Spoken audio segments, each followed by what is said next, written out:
ವಿದ್ಯುನ್ಮಾನ ಮಾಹಿತಿ ತಂತ್ರಜ್ಞಾನ ಜೈವಿಕ ತಂತ್ರಜ್ಞಾನ ಇಲಾಖೆ ಆಯೋಜಿಸಿರುವ 7ನೇ ಆವೃತ್ತಿಯ ಗೇಮಿಂಗ್ ಅನಿಮೇಷನ್ ವಿಜುವಲ್ ಎಫೆಕ್ಟ್ಸ್ ಜಿಎಎಫ್ಎಕ್ಸ್ ಸಮಾವೇಶವನ್ನು ಮುಖ್ಯಮಂತ್ರಿ ಸಿದ್ದರಾಮಯ್ಯ ಬೆಂಗಳೂರಿನಲ್ಲಿಂದು ಉದ್ಘಾಟಿಸಿದರು. 3 ದಿನಗಳ ಕಾಲ ನಡೆಯುವ ಇದು ಏಷ್ಯಾದ ಅತಿದೊಡ್ಡ ಎವಿಜಿಸಿ ಶೃಂಗಸಭೆಯಾಗಿದೆ. ಎವಲ್ಯೂಷನ್ ರೀಲೋಡೆಡ್ ಎನ್ನುವುದು ಸಭೆಯ ಘೋಷವಾಕ್ಯವಾಗಿದೆ. ಕಾರ್ಯಕ್ರಮದಲ್ಲಿ ಮಾಹಿತಿ ಮತ್ತು ಜೈವಿಕ ತಂತ್ರಜ್ಞಾನ ಸಚಿವ ಪ್ರಿಯಾಂಕ್ ಖರ್ಗೆ ಮತ್ತಿತರರು ಉಪಸ್ಥಿತರಿದ್ದರು. ನಂತರ ಮುಖ್ಯಮಂತ್ರಿ ಜಿಎಎಫ್ಎಕ್ಸ್ ವಲಯ ಸಣ್ಣ ಸೃಜನಾತ್ಮಕ ಉದ್ಯಮವಾಗಿ ಉಳಿದಿಲ್ಲ, ಅದು ಗಡಿಗಳನ್ನು ಮೀರಿ ಜಗತ್ತಿನ ಕ್ರಾಂತಿಯಲ್ಲಿ ಜಿಎಎಫ್ಎಕ್ಸ್ ಹೊಸ ರೂಪ ಪಡೆದುಕೊಳ್ಳುತ್ತಿದೆ. ಕರ್ನಾಟಕ 2017ರಲ್ಲಿಯೇ ಎವಿಜಿಸಿ ಯೋಜನೆಯನ್ನು ಜಾರಿಗೊಳಿಸಿದೆ ಎಂದರು.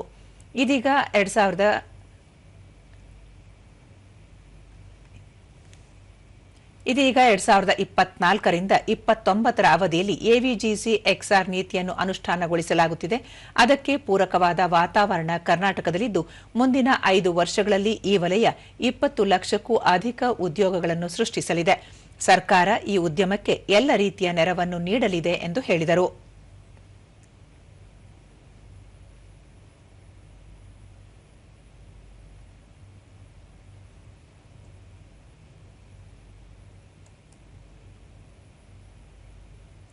ಇದಕ್ಕೂ ಮುನ್ನ ಮುಖ್ಯಮಂತ್ರಿ ಸಿದ್ದರಾಮಯ್ಯ ವಿಧಾನಸೌಧದ ಪಶ್ಚಿಮ ದ್ವಾರದ ಬಳಿ ಇರುವ ಮಾಜಿ ಮುಖ್ಯಮಂತ್ರಿ ದಿವಂಗತ ಕೆಸಿ ರೆಡ್ಡಿ ಅವರ ಪುಣ್ಯಸ್ಮರಣೆ ಅಂಗವಾಗಿ ಅವರ ಪ್ರತಿಮೆಗೆ ಮಾಲಾರ್ಪಣೆ ಮಾಡಿದರು.